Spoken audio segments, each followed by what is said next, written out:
Gestes barrières pour que le virus ne passe pas par nous. Ensemble, barrons la route à la Covid-19 au campus social et partout ailleurs. La satisfaction de l'étudiant. La satisfaction de l'étudiant, notre cœur de métier. RFM, Radio Futur Média, 94 FM, Dakar. Midi. Il est 12h à Dakar et partout ailleurs au Sénégal. Mesdames, Messieurs, bonjour. Bienvenue au grand journal de la Radio Futur Média. Souleymane Niang. Au sommaire, le verdict du procès des 19 jeunes du village de Balou. 1 an de prison, dont 4 mois ferme pour 15 d'entre eux et les 4 autres ont été renvoyés des fins de la poursuite. Accusation de torture à la gendarmerie, l'activiste Ardo Nying persiste et signe malgré les dénégations de la maréchaussée. Un mort lors des fortes pluies qui se sont abattues la nuit dernière sur Dakar et les autres régions. À suivre notre reportage à Cambérène, nous irons également à la cité douane de Guédiawaye, les pieds dans l'eau. Vous entendrez également les prévisions de l'ANACIM pour les prochaines heures. Les titres de l'actualité internationale avec vous, Georges Détié-Diop, bonjour. Bonjour Souleymane Niango. Mali, Ibrahim Boubacar Keïta, hospitalisé dans une clinique privée à Bamako. Il serait victime d'un malaise. Sa famille parle d'un contrôle de routine. Ouverture ce matin à Paris du procès des attentats de 2015 contre Charlie Hebdo. 14 accusés devant une cour d'assises spéciale. Reprenez votre voix, Georges Détié-Diop. À tout à l'heure pour les détails dans le journal Inter que vous nous présenterez aux alentours de 12h20. Bienvenue à Cheikh Tidiane Diagne pour le sommaire de l'actualité sportive. Bonjour Cheikh Tidiane. Merci à vous Souleymane Niang et bonjour à tous. Les phases préliminaires des compétitions continentales mal engagées par les clubs sénégalais en football. En novembre prochain, ils vont se mesurer à leurs homologues africains sans aucun match officiel dans les jambes. Des remèdes, il y en a, et vous entendrez là-dessus l'entraîneur du Giraffe de Dakar, Malik Daf, dans ce journal. Peut-être une journée décisive pour l'avenir de Lionel Messi au FC Barcelone. Son père et agent sera reçu par le président du FC Barcelone, Bartomeu. Khalilou Fadiga, pas du tout d'accord avec le choix de Lionel Messi de s'en aller au moment où le FC Barcelone vit des moments difficiles. Rendez-vous dans le journal des sports pour le développement de tous ces titres. Binta Diallo nous présentera l'actualité de la pandémie de Covid-19 Coronews. Et puis, dans notre rubrique quotidienne Point de vue, nous évoquerons le bilan de l'année scolaire dans un contexte de Covid-19.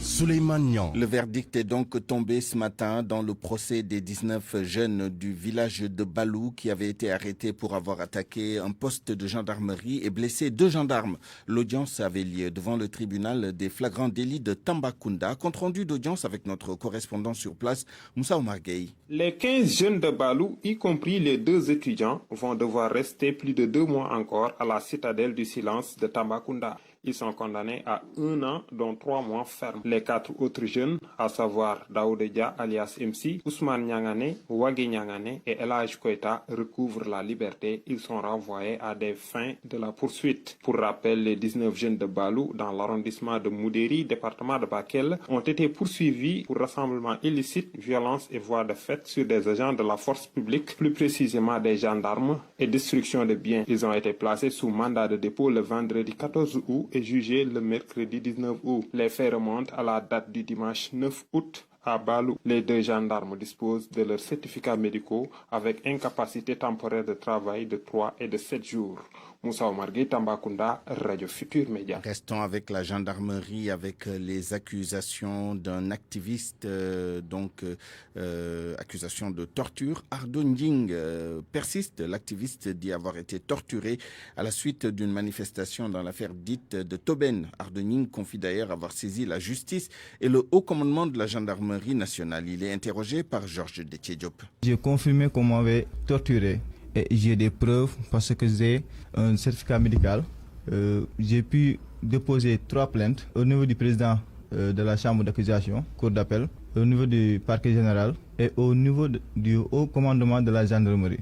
Donc, si le porte-parole de la gendarmerie nationale dit qu'on ne m'a pas torturé et eux, ils ouvrent une enquête sur la torture et sur l'exécution du chambre indien dans mon poste. Donc, je ne peux pas m'en réjouir. Quelles sont les preuves qui attestent que vous avez été torturé? La torture a duré 15 minutes et c'était le 14 août. J'ai fait 3 jours de garde à vue à Tuaon et plus 5 jours à la MAC de Thiès. Donc, quand je suis sorti, je me suis déplacé vers le médecin chef de l'hôpital Abdelaziz Dabakh. Il m'a consulté et m'a donné un certificat médical. C'est ce certificat médical qui a daté de 5 jours à partir de la jour où il m'avait consulté, raison pour laquelle il a mis 5 jours d'indisponibilité. Ils m'ont arrêté sans même m'écouter. Avant même de m'auditionner, ils m'ont torturé. Comment? Ils m'ont torturé. Il était au nombre de 13. Il y avait des livres. Ils m'ont fait tendre par 4. Il y avait 8 gendarmes qui avaient chacun une livre. Ils m'ont frappé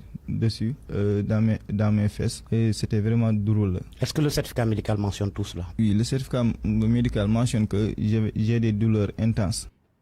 Reprise de service des greffiers et autres travailleurs de la justice depuis la suspension de la grève du Sud-Just annoncée hier. Le tribunal régional de Fatick ne désemplit pas les populations qui ont eu à subir les conséquences du mouvement d'humeur des travailleurs de la justice. Souhaitent un consensus entre les deux parties. Aminata Goudiaby. J'étais venue chercher un casier, mais...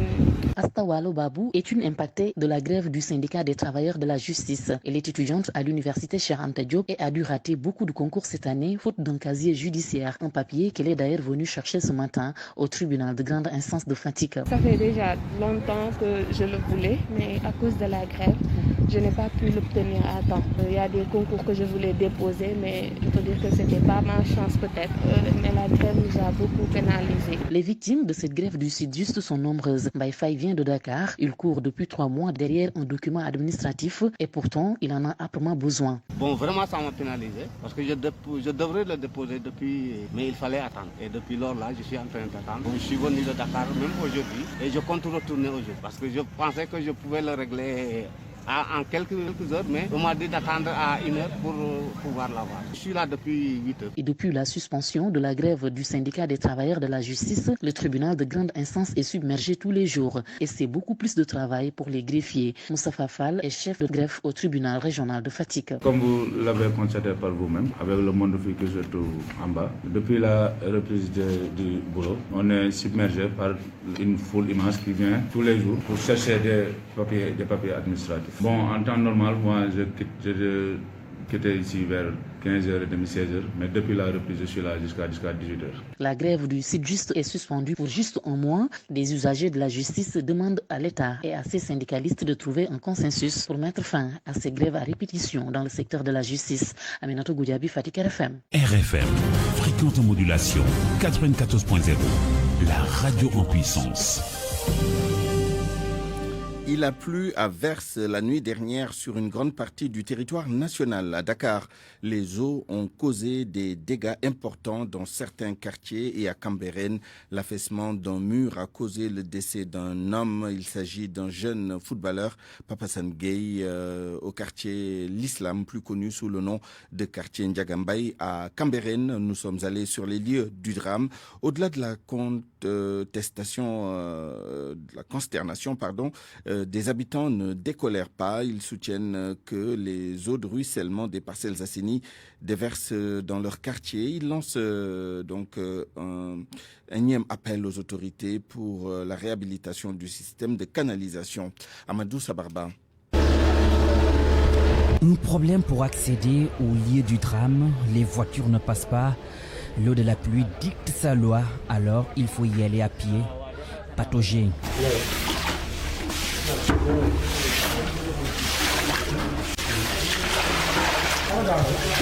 À la maison meurtrière, triste atmosphère, la pluie d'hier, fatale pour Pape Hassan Gaye.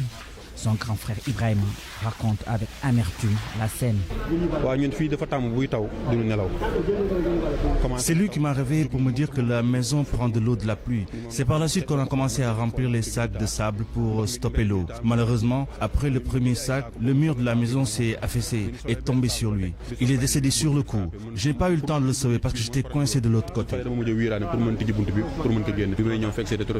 voisins venus compatir donnent un coup de main pour évacuer les eaux de pluie, occasion saisie par M. Mbaye pour déplorer le mauvais système de canalisation à Cambérène. Pourquoi nous rencontrons tous ces problèmes? Parce que toutes les eaux qui proviennent des parcelles acidiques se déversent vers Cambérène. Toutes les eaux, à partir même de la police jusqu'au rond-point Case, toutes les eaux de pluie déversent vers Cambérène. Les eaux de pluie et même les eaux de l'ONAS. Ça suffit et ça doit s'arrêter. Après la pluie, les rues de Cambérène deviennent impraticables.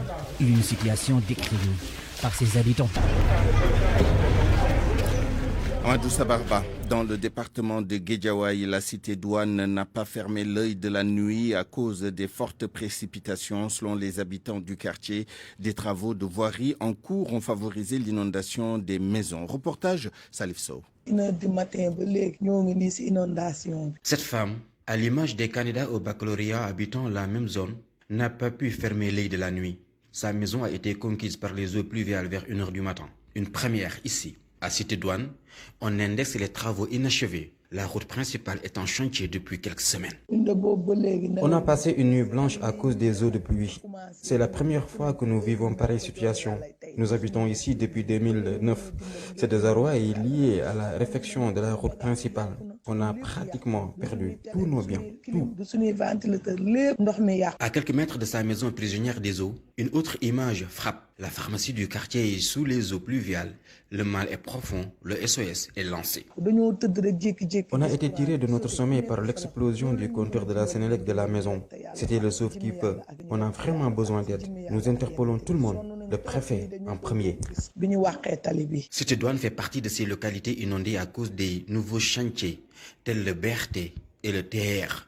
Salif Sow, Guédiawaye, Radio Futur Média. L'Agence nationale de l'aviation civile annonce d'autres pluies dans les prochaines heures. Écoutons Tidiane Diédiou, ingénieur prévisionniste à la NACIM. Il revient d'abord sur les précipitations de ces dernières heures. Il a été joint par Barthélémy Ngom. Sur l'ensemble du territoire, on a eu des pluies un peu partout sur le pays. Quand on prend la zone nord, on a eu Barkedji qui a eu 92,5 mm. Il y a Pételaobé qui a eu 69. Mban a eu 52 mm. Saint-Louis a eu 33. En zone centre, on a eu Nioro Alassane qui a eu 100,5 mm. Niodior a eu 83,8 mm. Il y a eu 80 mm à Dankosen et Toubakuta. Donc on peut voir qu'également Dakar Yoff a eu 55,1 mm. En zone sud-ouest, il y a eu Nemataba qui a eu 118,5 mm. Il y a eu Medina Mari qui a eu 111,5. Tchonkessil a eu 108,2 mm. Il y a Djoulou également qui a eu 102,2 mm. Et Velengara Kaza qui a eu 94,5 mm. En zone sud-est,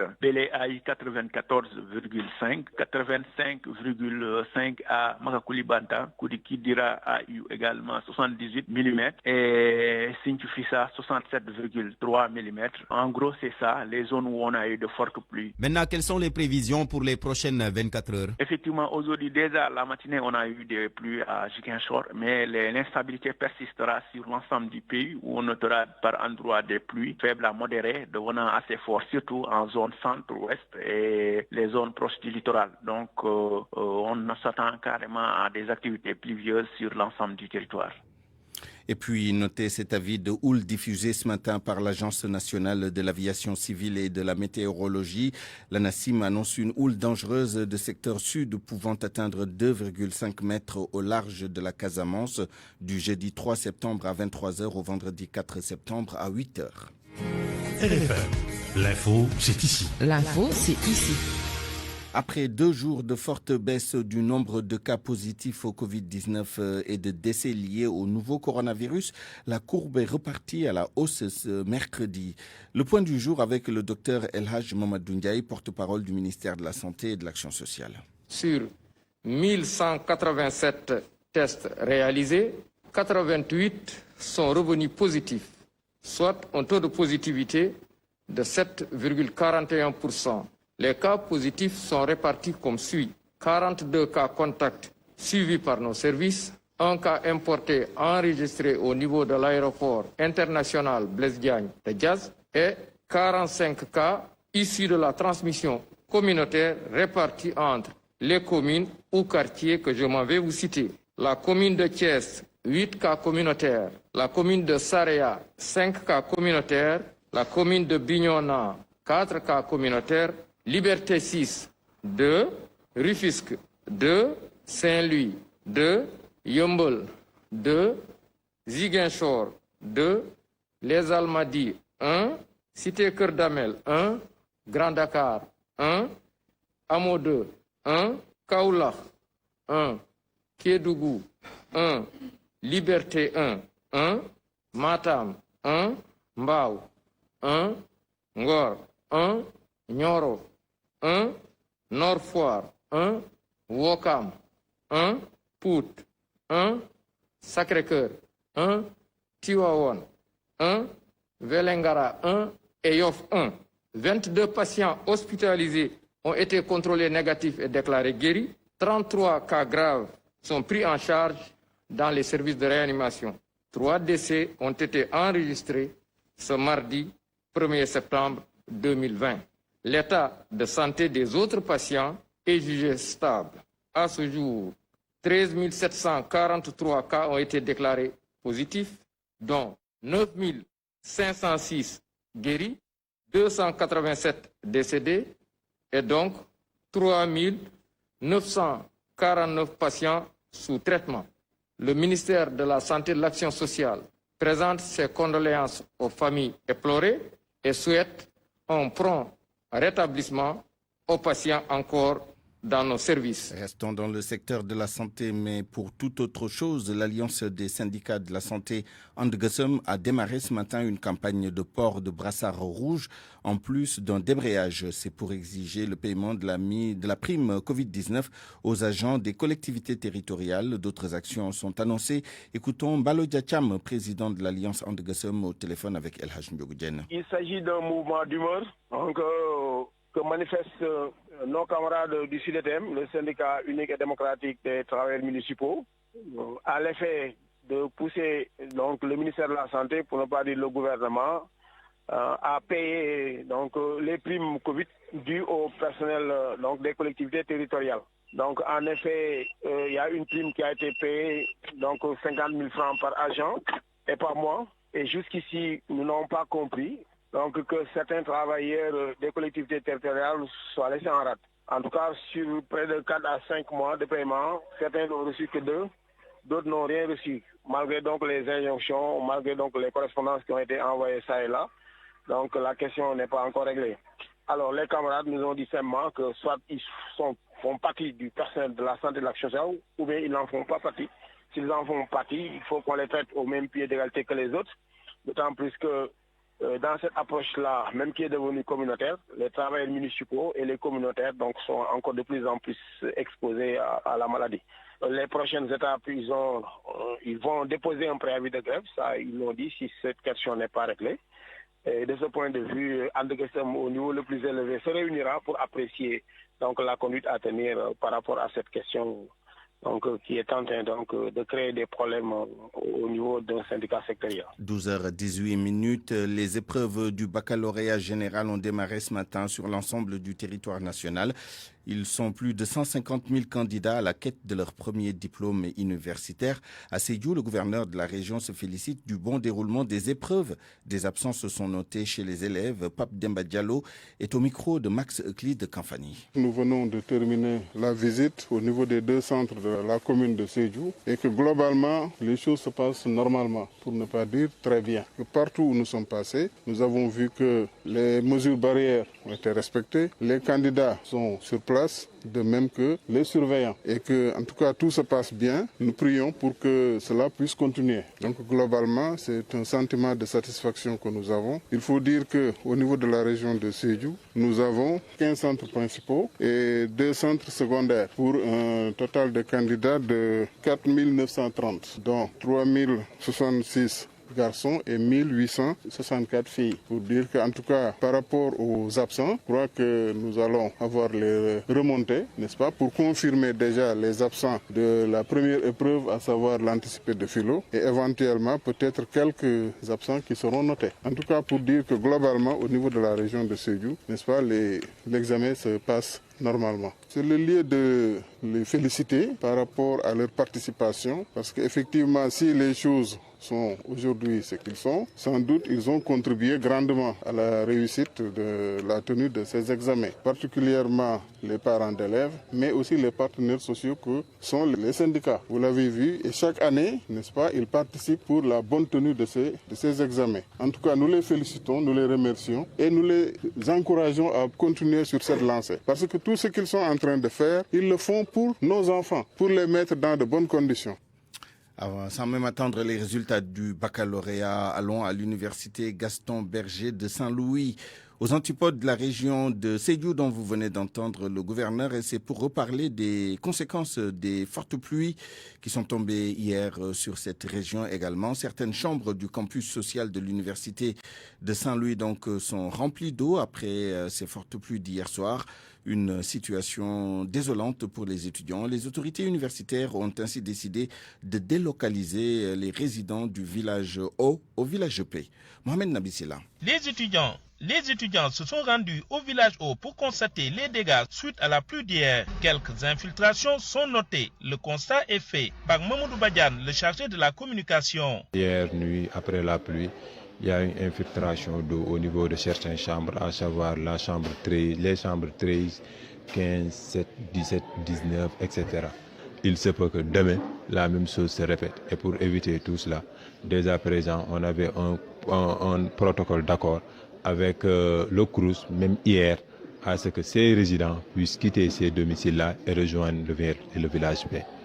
Ayant effectué le déplacement sur place, le directeur du CROUS, Pape Ibrahim Faye, expliquera que tout le village sera déménagé de manière graduelle pour éviter de pareils désagréments. Mais l'aile droite, en tout cas, comme la construction ne tient pas, surtout au niveau de la toiture. Il s'agit donc, pendant l'hivernage, on connaît des infiltrations. Nous le connaissons, donc nous le savions donc dès le départ. Et il s'agissait pour nous comme décision, le 25 août exactement, quand on a tenu une réunion avec la commission sociale, il était dit que cette aile allait être condamnée. Tout le monde sera déménagé aujourd'hui au village P. Donc tous les étudiants qui habitent dans l'aile droite vont déménager. Et d'ici la fin de semaine, tout le village, effectivement en collaboration avec la commission sociale des étudiants, rejoindra le village P. Aujourd'hui, des travaux d'entretien sont nécessaires pour que le village O soit fonctionnel. RFM Saint-Louis, Mohamed Nabissila. Et pour refermer cette page nationale, cette information en bref, un homme âgé d'une quarantaine d'années a été retrouvé mort dans la rue tôt ce matin à Ndangalma, dans la région de Diourbel. Il serait décédé suite à un malaise. Le corps a été acheminé à la morgue de l'hôpital régional par les sapeurs-pompiers. La gendarmerie a ouvert une enquête. RFM. L'actualité internationale. Rebonjour Georges Détié Diop. Rebonjour Souleymane Niang. Mali, Ibrahim Boubacar Keïta est hospitalisé. L'ancien président est hospitalisé dans une clinique privée de la capitale Bamako, où il a été transporté hier en fin de journée selon Jeune Afrique. Il aurait été victime d'un malaise dont les symptômes rappellent ceux d'un accident vasculaire cérébral. Mais une source du journal affirme que le malaise serait sans gravité. Ibeka va mieux et est dans un état stable. Sa famille parle de contrôle de routine et affirme qu'il va retourner à son domicile cet après-midi. Selon des informations de JA, le CNSP, le Comité national pour le salut du peuple, a donné son accord à une évacuation vers l'étranger sous réserve que l'ancien président soit en état d'être déplacé. Au Mali toujours, ouais, Souleymane. Les concertations nationales sur la gestion de la transition démarrent samedi pour 2 jours. Une annonce de la junte au pouvoir à travers un communiqué rendu public hier mardi. En Guinée maintenant, vague de réactions après l'annonce de la candidature d'Alpha Condé à la présidentielle du 18 octobre prochain. Oui, candidat en 3e mandat présidentiel, Baouri s'en désole et parle de reniement. Baouri, président de l'Union des démocrates pour la renaissance de la Guinée.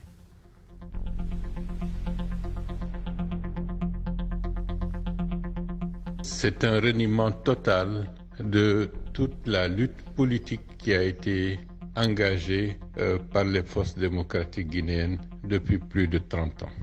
Son parti, le RPG, faisait partie de ces forces qui avaient mis l'accent sur la lutte démocratique comme étant l'élément essentiel pour permettre à la Guinée de s'arrimer à la voie du développement et du progrès.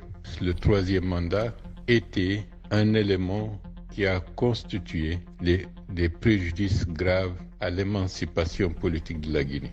nous avons eu le coudéisme avec le général Lansana Conté. Cela a amené une décennie noire pour la Guinée et qui a abouti aux tragédies de 2007 et de 2009. La constitution de 2010 était une réponse pour sanctuariser le respect des 2 mandats pour ne pas rééditer les méfaits du passé. M. Alpha Condé, avec le RPG, ont estimé que cela est un obstacle pour leur maintien au pouvoir et la confiscation des attributs du peuple de Guinée. C'est un échec relatif pour nous autres membres du FNDC. Mais je pense que le processus de changement est irréversible en Guinée. Et nous allons tout faire pour que la lutte démocratique reprenne son élan. En Tunisie, les députés ont approuvé cette nuit un gouvernement de technocrates, le second cabinet en 6 mois. Ce gouvernement a été formé la semaine dernière par le Premier ministre désigné Hichem Mechichi. L'équipe constituée de juges universitaires, fonctionnaires et cadres du privé a obtenu 134 voix sur 217. En France, le procès des attaques contre Charlie Hebdo s'est ouvert ce matin. Procès sous haute surveillance, très haute surveillance d'ailleurs. Le procès s'est ouvert devant une cour d'assises spéciale. Sur les 14 accusés, 11 se sont présentés à l'audience. Ils sont soupçonnés de soutien logistique aux frères Saïd et Chérif Kouachi et à Amédi Koulibaly, les attentats qui avaient visé la rédaction du journal Charlie Hebdo, une policière municipale à Montrouge et un magasin cachère du 7 au 9 janvier 2015 avaient fait au total 17 morts. Merci Georges Diop, il est 12h26. Point de vue. Regard croisé sur l'actualité du jour. À point de vue, tout à l'heure, nous évoquerons le bilan de l'année scolaire et de l'année académique dans un contexte de Covid-19. Et pour en parler, nous serons avec Abdoulaye Ndoye, secrétaire général du QSEMS, et le professeur Mamadou Yourissal, enseignant, chercheur à l'université Gaston Berger de Saint-Louis. RFI Sport. Rebonjour, cher Tidiane Diagne. Rebonjour à vous, Souleymane. Football, compétition africaine des clubs. Le Djaraf met en place une stratégie pour bien se préparer. Oui, le Djaraf de Dakar qui va représenter notre pays dans les joutes continentales, précisément en tour préliminaire de la Coupe de la Confédération. Une compétition qui va se jouer dans un contexte assez particulier, marqué par l'arrêt du championnat depuis 6 mois. Par conséquent, les joueurs ne seront pas totalement en jambes pour plonger dans cette compétition. Malik Daf, entraîneur du club de la Médina, nous propose sa recette. On va jouer les premiers avant le championnat, donc ça veut dire qu'on va rester plus de 7-8 mois sans jouer. C'est pas facile, mais quand même, on va s'y adapter. Parce que c'est un contexte qui est là et qu'il n'y a pas de solution. La solution n'est pas trouvée pour personne, conscient que c'est difficile pour nous, c'est difficile pour les joueurs, c'est difficile pour l'organisation, pour tout le monde, mais c'est ça la vie, donc il faut s'adapter. En tout cas, nous, en sachant que ce ne sera pas une tâche facile, mais on va faire tout notre possible pour essayer de faire une bonne préparation d'abord, parce que ce qui est plus important, c'est la reprise, la préparation. Et faire une bonne préparation, ça veut dire, c'est-à-dire un bon travail foncier qui va permettre à l'équipe, sur le plan physique, ensuite pouvoir essayer de trouver des matchs amicaux. Peut-être une journée décisive pour l'avenir de Messi au FC Barcelone. Jorge Messi, papa et agent de Lionel Messi, doit s'entretenir cet après-midi avec le président du Football Club de Barcelone, Josep Maria Bartomeu, sur l'avenir de la Pulga en Catalogne, notamment sur la clause libératoire qui bloque tout départ de Lionel Messi. Soredia. Attendu aujourd'hui dans le bureau de Josep Maria Bartomeu, le président du FC Barcelone, afin de discuter de l'avenir de son fils, Jorge Messi a atterri ce matin à l'aéroport de Barcelone. Il en a profité pour répondre à quelques questions concernant l'avenir de son fils. Après avoir indiqué qu'il ne savait pas ce qu'il allait se passer, Jorge Messi a finalement lâché qu'il serait difficile de voir son fils rester au Barça cette saison. Il a aussi indiqué qu'il n'avait pas encore parlé avec Pep Guardiola ou avec Manchester City d'un futur transfert. Pour cette réunion avec le patron du FC Barcelone, l'enjeu est donc clair. Trouver un accord dans le litige juridique qui oppose actuellement Lionel Messi à son club de toujours. Les deux positions sont figées pour l'heure. D'un côté, Lionel Messi souhaite partir librement à 1 an de l'échéance de son contrat. Le numéro 10 du FC Barcelone souhaite faire jouer sa clause qui lui permet de résilier unilatéralement son contrat à tout moment. Mais là, il y a un problème parce que celle-ci a expiré en juin dernier au terme de la dernière saison. C'est ce que conteste conteste justement le clan de Messi, estimant que le contexte sanitaire a décalé cette fin de saison. Mais de son côté, le patron du FC Barcelone n'entend pas non plus changer d'avis. Le FC Barcelone va porter plainte contre son numéro 10 et son futur club si la FIFA l'autorise à s'enregistrer avec une autre équipe cet été. Il pense d'ailleurs qu'aucun club n'osera concrètement creuser cette piste, sachant qu'il s'expose à une plainte avec le montant de la clause libératoire, à savoir 700 millions d'euros. La ligne des Blaugrana est donc claire. Ils ne feront aucun cadeau à leur star Lionel Messi. Khalilou Fadiga se prononce sur les velléités de départ de Lionel Messi du FC Barcelone sur une chaîne de télévision belge. L'ancien numéro 10 des Lions de la Teranga trouve inélégante et inopportune la décision de la Pulga, morceau choisi des propos de Khalilou Fadiga. Je pense que il n'y a plus rien à dire sur le joueur qu'est Lionel Messi. Lionel Messi, pour moi, c'est le FC Barcelone. Je le voyais pas aller autre part. Ça m'étonne, ça me déçoit. Ça m'étonne parce que j'aurais jamais cru, je pense qu'ici personne d'entre nous n'aurait cru ça il y a 2 mois, que Lionel Messi allait demander à quitter le FC Barcelone. Ça me déçoit parce que je pense que Lionel Messi, on a toujours dit Barcelone masque un club, c'est-à-dire plus qu'un club. Ça fait longtemps que Lionel Messi est passé au-dessus du FC Barcelone. On le sait, dans les bruits, on le sait que c'est lui souvent qui, les entraîneurs, certains joueurs, Griezmann et d'autres encore, bien avant, hein, des Thierry Henry et des choses comme ça, des joueurs comme ça. Un exemple, un joueur comme Gianluigi Buffon, ça c'est la Juventus vraiment flinguée de tout part. Ils descendent, le salaire et tout, il reste. Pour moi, en fait, et je le répète, Lionel Messi, c'est le FC Barcelone.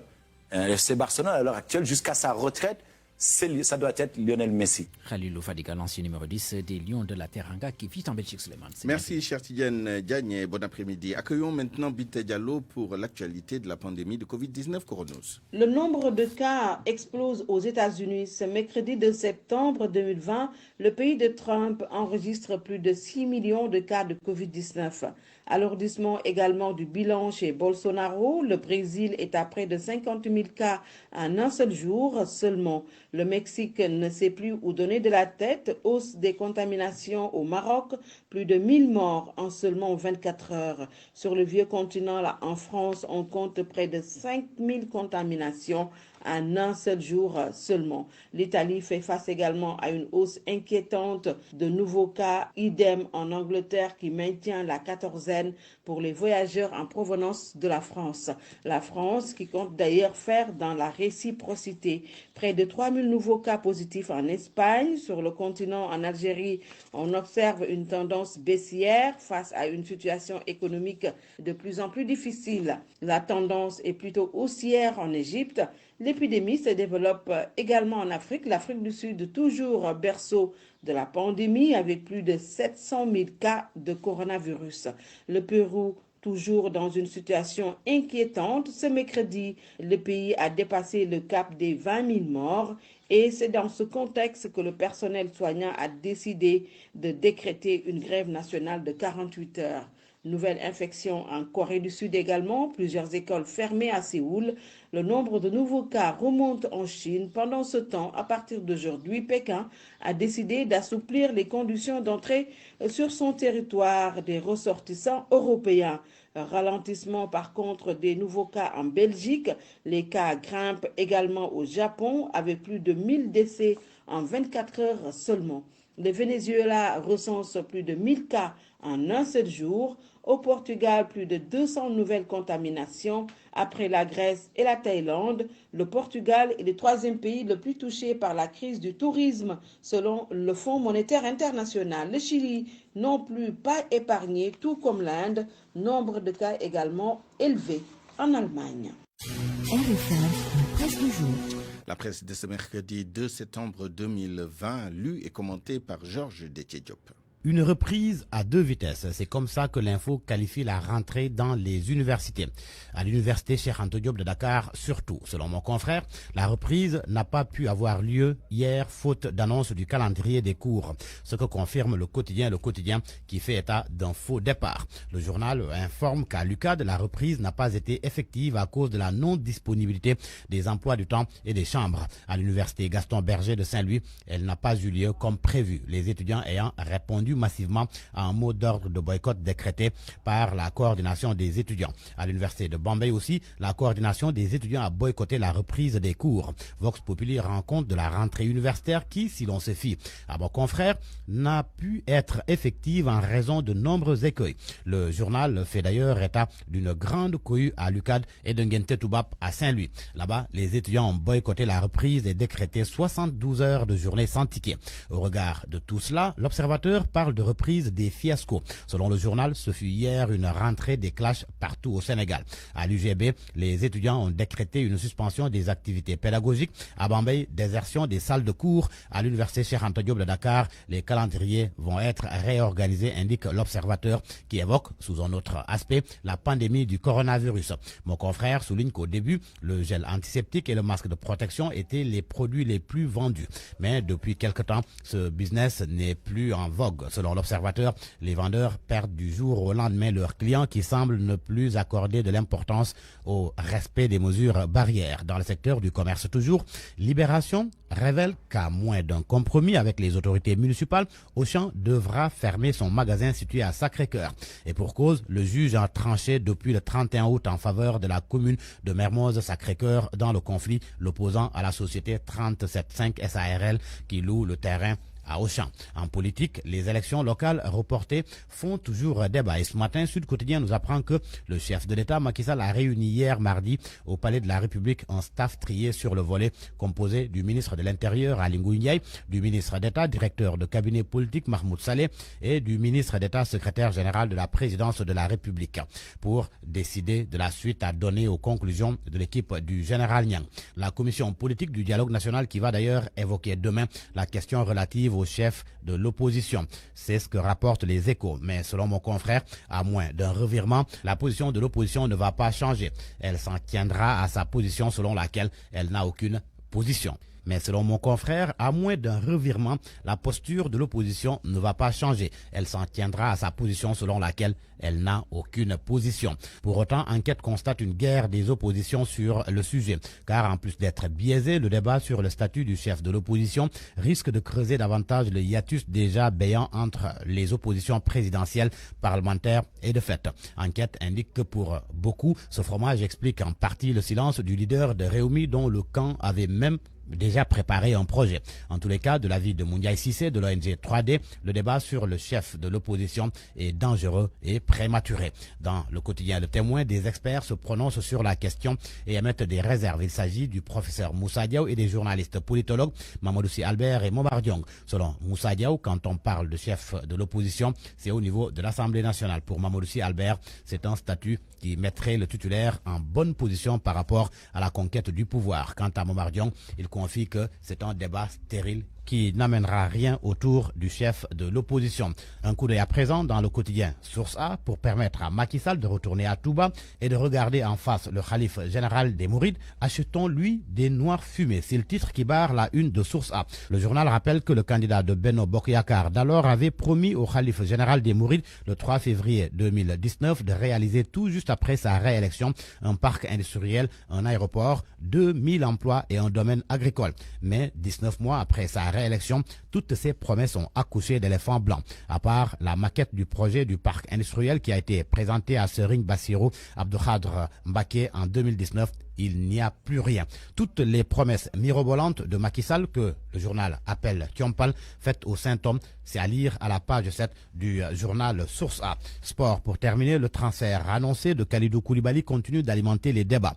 Record informe que City voudrait lancer un ultimatum à Naples pour accélérer les choses. Pour Stade, si le transfert se réalise, Koulibaly aura 4 défis à relever. Stabiliser la défense de City, gagner des trophées majeurs, viser le titre de meilleur défenseur, penser au ballon d'or africain et mondial.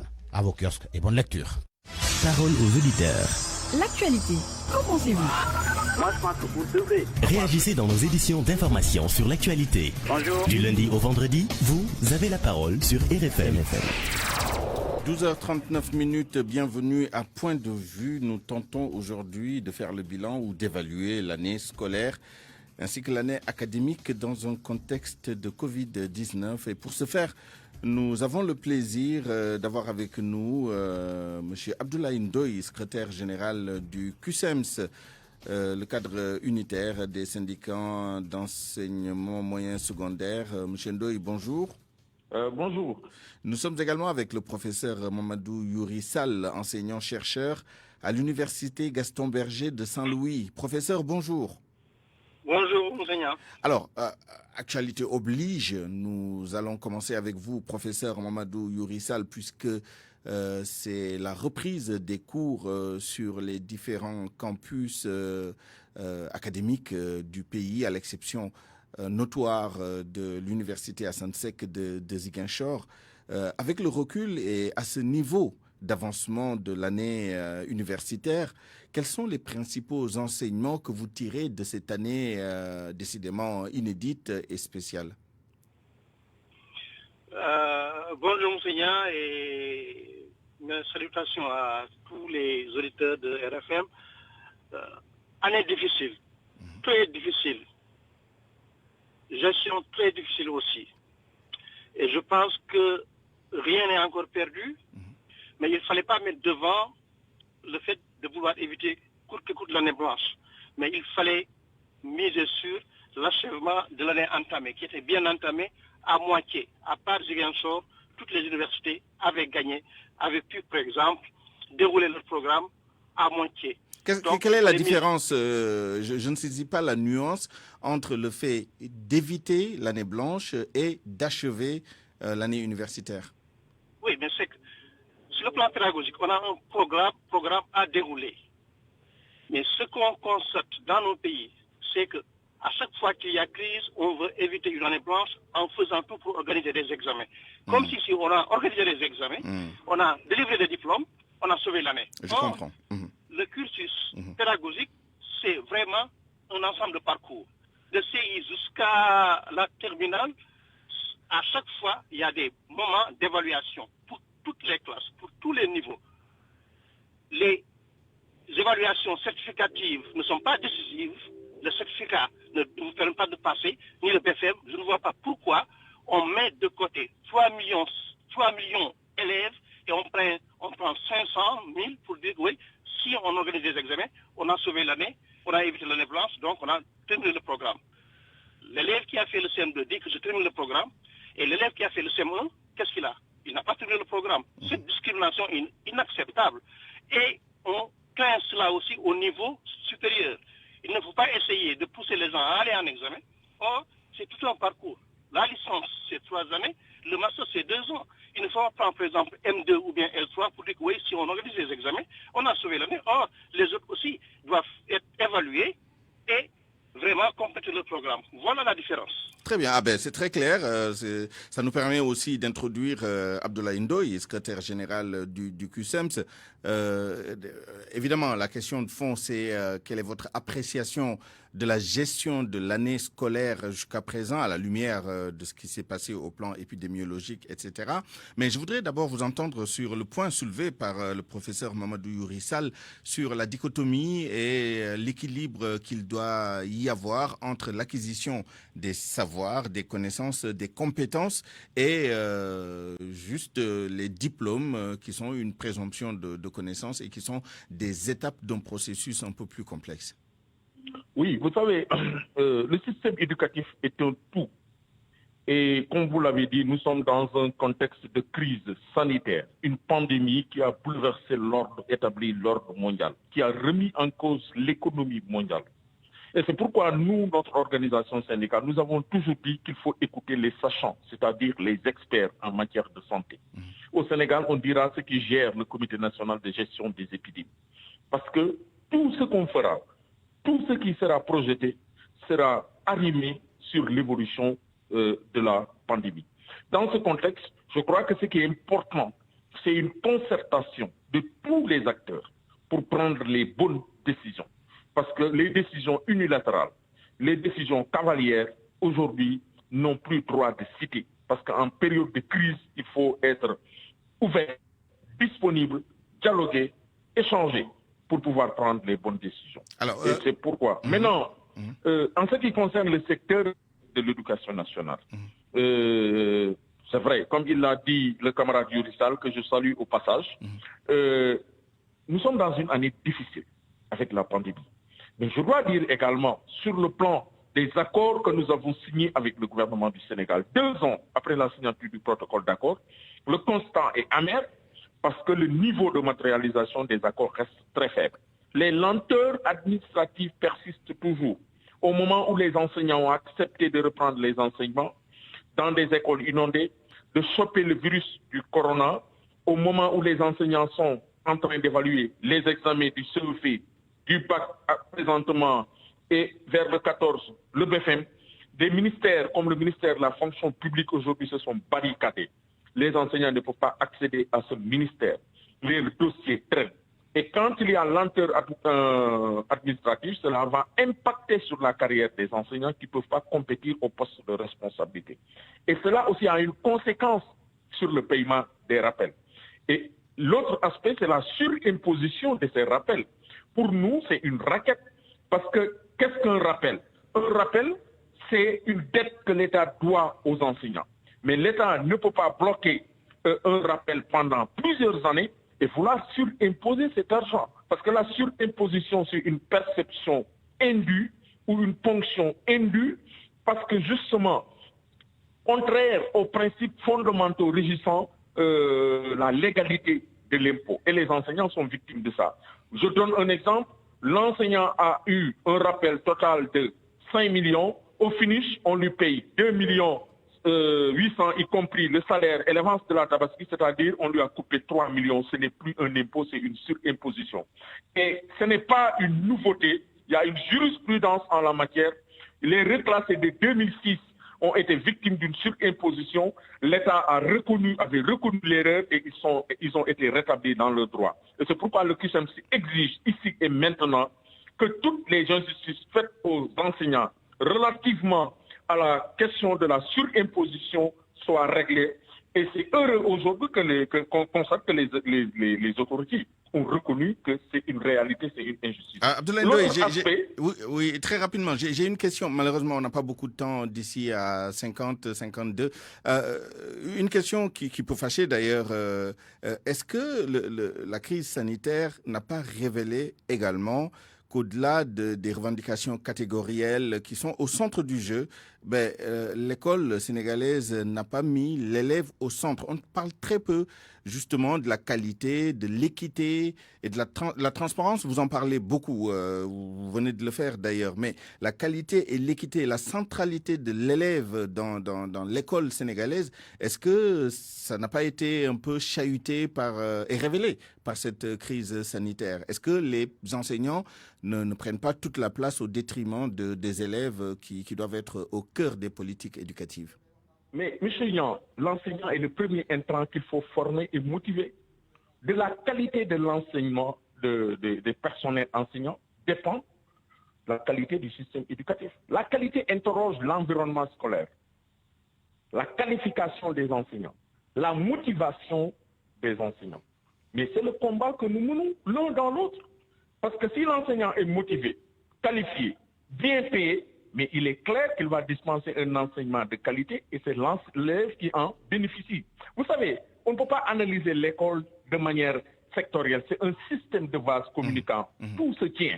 Donc il faut une analyse systémique, globale, pour appréhender le sens et l'importance et le rôle de chaque acteur. Mais nous n'avons pas cherché à diminuer. Parce que le combat que nous menons justement, c'est un combat de sens. C'est pour la qualité. Parce que si l'enseignant est motivé, formé, il va dispenser un enseignement de qualité. Très bien. Alors, merci. il faut aussi dire autre chose. Au contraire, la pandémie a révélé l'importance, la centralité de l'école du système éducatif.